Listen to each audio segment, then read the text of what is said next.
Good evening, Radhe Radhe. कैसे आप सभी? उम्मीद करती हूँ आप सभी अच्छे होंगे। तो ये व्लॉग है कल शाम का। तो सबसे पहले मैंने बनाई शाम की चाय, मम्मी पापा को दे दिया नीचे, वो लोग दुकान में बैठकर पी रहे हैं और मैंने भी यहाँ पर चाय पी लिया। अब चलिए शाम का थोड़ा बहुत जो काम है वो कर लेते हैं। तो दोपहर को बच्चे यहीं पे सोते हैं ना, और मैं भी आज सो गई थी, तो इस वजह से बिस्तर वगैरह ऐसे फैला हुआ है। तो सबसे पहले चलिए बिस्तर तय लगा लेते हैं। तो यहाँ पर मैंने जो चादर है उसको तय लगा लिया है और तकिया वगैरह अब दूसरे रूम में रखकर आ गई हूँ। और ये बेड पर थोड़ा बहुत सामान था वो सब मैंने समेट दिया और चादर को मैंने अच्छे से बिछा लिया है। और अब चलिए इस टेबल को भी रख देते हैं साइड में। तो दोपहर को हम इसमें खाना वगैरह खा लेते तो इसको बीच में कर लेते हैं। तो प्लास्टिक के टेबल का यही फ़ायदा होता है कि आप जब चाहे इधर उधर कर सकते हैं। तो टेबल पे जो सामान था वो सब भी मैंने अपनी जगह पर रख दिया है और अच्छे से टेबल को भी साफ़ कर लिया। अब इन कुर्सियों को भी रख देते हैं साइड में और लगा लेते हैं पूरे रूम में अच्छे से पोछा। आज ना झाड़ू लगाने की ज़रूरत नहीं है, सारा घर एकदम साफ़ है। बच्चों ने आज कूड़ा नहीं मचाया घर पे। पर आज बारिश हुई थी ना, बारिश की वजह से ना थोड़ा चिपचिपा लग रहा था घर। जैसे हम बालकनी में जाते हैं ना, बालकनी में बारिश का पानी गिरता है तो उसकी वजह से क्या होता है, पैर गीले हो जाते हैं, फिर गीले पैर से ही रूम में आना जाना हो जाता है। इसी वजह से थोड़ा गंदा हो गया था। तो पोछा लगाने की वजह से ना वो सारा चीज़ें साफ़ हो गया है। उसके बाद मैंने मैट बिछा दिया। अब पूरा घर एकदम साफ़ है। और अब है संध्या बत्ती करने का टाइम। तो आज मैं नहीं करूँगी, मेरा बेटा ही करेगा। यहाँ पर उसने संध्या बत्ती भी कर ली है, मैंने दूर से वीडियो शूट कर लिया। और अब मैं ना घर पर ही कपड़े सुखाऊंगी। सुबह से आज बारिश आ रही थी, आज मैंने कपड़े सुबह ही धोए थे। तो मैंने सोचा कि अभी मतलब धूप निकलेगी, अभी निकलेगी। ऐसे करते करते पूरा दिन चला गया, धूप नहीं निकली और सारा दिन बहुत बारिश हुई। तो इसी वजह से अब मैं घर पर ही रस्सी बांध रही हूँ। तो यहाँ पर मैंने ले लिया है रस्सी। तो यहाँ पर देखिए दोनों खिड़कियों में जगह था रस्सी बांधने का, तो मैंने इसी तरीके से रस्सी को बांध लिया है और एक एक करके सारे कपड़े इनमें ही डाल दिए हैं। तो मैंने एक बार सुबह भी सोचा कि चलो घर पर ही रस्सी बांध कर सुखा देती हूँ। फिर मैंने सोचा अगर धूप निकलेगी तो मेरी मेहनत बेकार हो जाएगी, तो फिर इसी वजह से हो नहीं पाया। और अब ऐसा लग रहा है कि सुबह ही रस्सी बांध कर सुखा देती ना तो अभी तक सारे कपड़े सूख जाते। चलो कोई नहीं, अब सूख जाएगा। तो अब यहाँ पर मैंने जो कपड़े थे बड़े बड़े वाले वो सारे डाल दिए हैं। अब बचे हैं बस छोटे कपड़े, जैसे कि अंडरगारमेंट्स हो गया, सॉक्स हो गए और रुमाल वगैरह।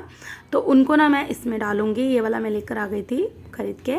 तो मैंने सोचा ही था कि बारिश में कपड़े सुखाने में बड़ा दिक्कत होता है, तो छोटे मोटे कपड़े इनमें भी आ जाएंगे। तो अगर हम छोटे कपड़े को रस्सी में डालते हैं ना तो बहुत जगह घेर लेता है घर के अंदर। तो यहाँ पर मैंने ये ले लिया है। तो यहाँ पर जितने भी छोटे छोटे कपड़े हैं इस तरीके से मैं इसमें लगाती जाऊँगी। तो सारे लगाने के बाद फिर इसको मैं रस्सी में टांग दूँगी।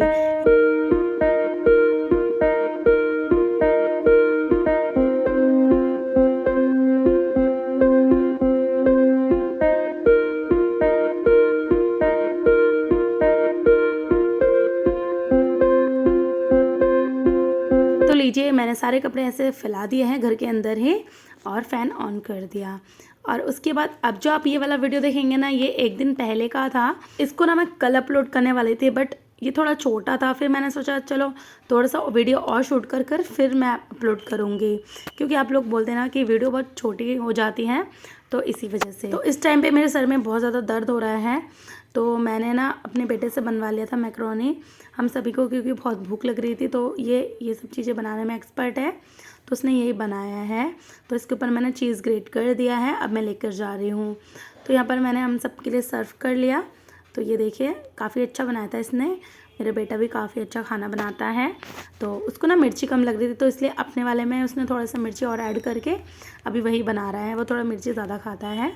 तो यहाँ पर हम लोगों ने ले लिया है मैक्रोनी और अब खा लेंगे। और मैक्रोनी बनाने की वजह से मेरे बेटे ने पूरा किचन फैला दिया है। तो अब मैं जा रही हूँ किचन को अच्छे से समेटने के लिए। तो सभी के खाने के बाद थोड़ा सा बच गया था, तो इसको मैंने खाली कर दिया है और कढ़ाई को धोने में डाल दिया। और अब चलिए फटाफट से पूरे किचन को अच्छे से समेट लेते हैं। तो आज मुझे बनाना है डिनर में राजमा। तो यहाँ पर पहले मैं इस कुकर को धो लूँगी।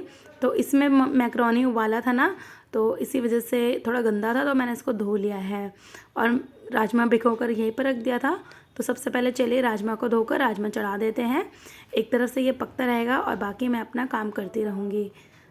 तो लीजिए यहाँ पर मैंने राजमा को अच्छे से धो लिया है। अब मैं इसको कुकर में डाल दूँगी और इसी की तरह से मैं थोड़ा सा पानी डाल दूँगी और नमक। तो अब कोई भी चीज़ उबाल रहना, चाहे वो दाल हो, सब्ज़ी हो, कोई भी चीज़ हो, नमक उसी टाइम डालकर फिर उबालिएगा। इससे क्या होता है ना कि सब्ज़ी फीकी नहीं लगती, अच्छी लगती है, सब्ज़ी काफ़ी टेस्टी बनती है। तो इसीलिए कोई भी चीज़ मैं उबालती हूँ ना उसी टाइम नमक डाल देती हूँ। तो यहाँ पर मैंने चढ़ा दिया है राजमा उबलने के लिए। अब चलिए अच्छे से पहले स्लैब को साफ़ कर लेते हैं। तो ये दोपहर को मैंने इसमें चटनी बनाई थी ना, तो इसी वजह से ऊपर ही रह गया था सिलबट्टा, तो उसको मैंने रख दिया है नीचे। और अब चलिए इस जग को भी अपनी जगह पर रख देते हैं। ये धुलाई हुआ है और स्लैब को अच्छे से साफ़ कर लेते हैं।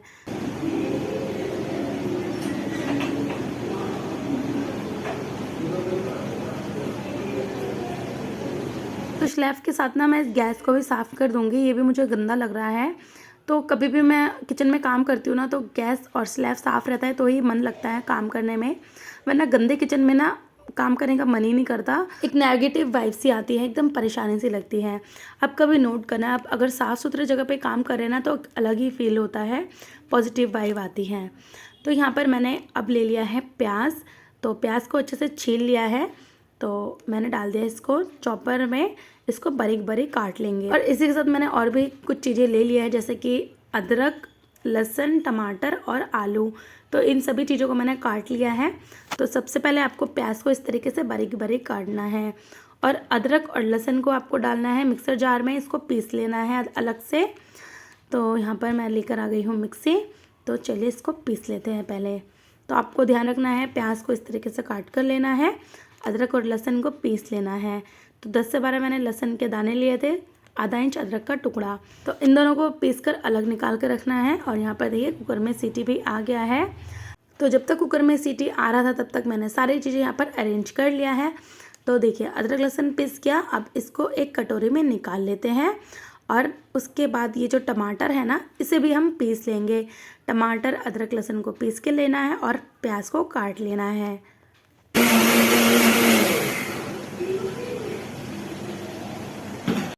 तो ये लीजिए ये काम भी हो गया है और मिक्सी को साथ ही साथ हटा देंगे यहाँ से, ताकि किचन में ज़्यादा भीड़ ना हो। वैसे ही मेरी किचन काफ़ी छोटी है, इसलिए उस हिसाब से काम करना पड़ता है। तो कढ़ाई में मैंने डाल दिया है सरसों का तेल। तो मैं ज़्यादातर खाना सरसों के तेल में ही बनाती हूँ। और यहाँ पर मैंने ले लिया कुछ साबुत मसाले, जैसे कि छोटी इलायची, बड़ी इलायची, काली मिर्ची, लौंग, ज़ीरा और दालचीनी। तो आपको ये सारे खड़े मसाले ले लेने हैं। तो ये गरम तेल में मैंने डाल दिया है सारे खड़े मसाले। इनका हल्का सा कलर चेंज हो जाए उसके बाद इसमें हम डाल देंगे प्याज। अब प्याज को भी गोल्डन ब्राउन होने तक भून लेंगे। तो इसको तेज़ आंच पर ही भूनेंगे। तो चलिए फटाफट से इसको भून लेते हैं।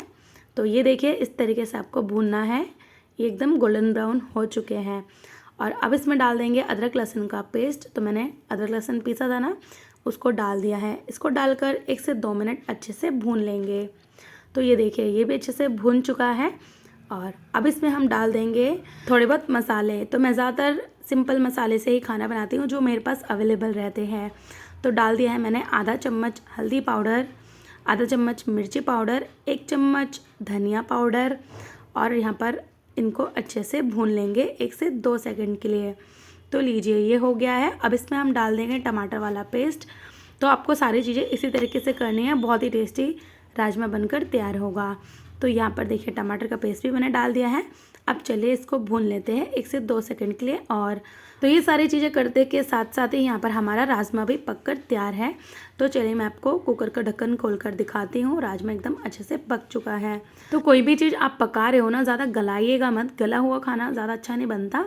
तो आपको बस इस ध्यान रखना है कि ये पक जाए, बट कच्चा ना रहे और ना ही ये ज़्यादा गले। तो इस तरीके से मैं सारी चीज़ें पकाती हूँ। तो उसी में मैंने आलू डाल दिया है, ठीक है। और देखिए यहाँ पर मसाला भी अच्छे से भुन गया। और अब मैं इसमें डाल दूँगी मीट मसाला। अगर आप इसको चम्मच से नापेंगे तो ये 1 से 1.5 चम्मच है। तो इस टाइम पे ना गरम मसाला ख़त्म हो चुका है जो मैं होममेड बनाती हूँ, क्योंकि महीने का लास्ट है तो धीरे धीरे सारा राशन ख़त्म हो ही जाता है। तो इसी वजह से मैंने ये डाल दिया, इससे भी काफ़ी टेस्टी बना था ये। तो अब इस मसाले को ना आपको कुकर में पलट देना है राजमा में। और पानी आप अपने हिसाब से ऐड कर लीजिए, जिस हिसाब से आप खाते हैं, चाहे वो पतला हो या फिर गाढ़ा हो। तो यहाँ पर हमारे घर में थोड़ा पतला ही राजमा खाया जाता है, तो इसी वजह से मैंने थोड़ा पानी इसमें और ऐड कर दिया और लगा दिया है कुकर का ढक्कन। अब इसमें ना 2 सीटी और आने देंगे। 2 सीटी जब आ जाएगा उसके बाद पूरा प्रेशर निकल जाएगा ना कुकर में से, उसके बाद इसका ढक्कन हटाएंगे। तो देखिए एकदम बढ़िया राजमा बनकर तैयार है। अब इसमें मैं डाल दूँगी हरा धनिया। तो हरा धनिया मैं कोशिश करती हूँ ज़्यादातर डालने की, क्योंकि मुझे ना खाने में हरा धनिया बहुत ही ज़्यादा पसंद है। तो देखिए इस तरीके से मैंने राजमा बना लिया है। और ये राजमा ना जितना ही ठंडा होता जाएगा उतना गाढ़ा होता जाएगा, ये आप कभी नोट कर लेना। तो इसलिए हमारे घर में इस तरीके से ग्रेवी वाला राजमा ही बनता है। और अब मैं बनाऊंगी आलू का चोखा, क्योंकि मेरे हस्बैंड कभी भी एक सब्ज़ी से खाना नहीं खाते, इनको 2-3 सब्ज़ी चाहिए ही चाहिए होता है। तो कभी कभी जब दोपहर की सब्ज़ी बच जाती है तो मैं कुछ नहीं बनाती हूँ, बट आज कुछ भी नहीं है दोपहर का, तो मैंने सोचा चलो आलू का चोखा बना दिया जाए। दोपहर को मैंने खाना बनाते टाइम आलू भी उबाल लिया था। तो यहाँ पर लाल मिर्ची को मैंने अच्छे से भून लिया है।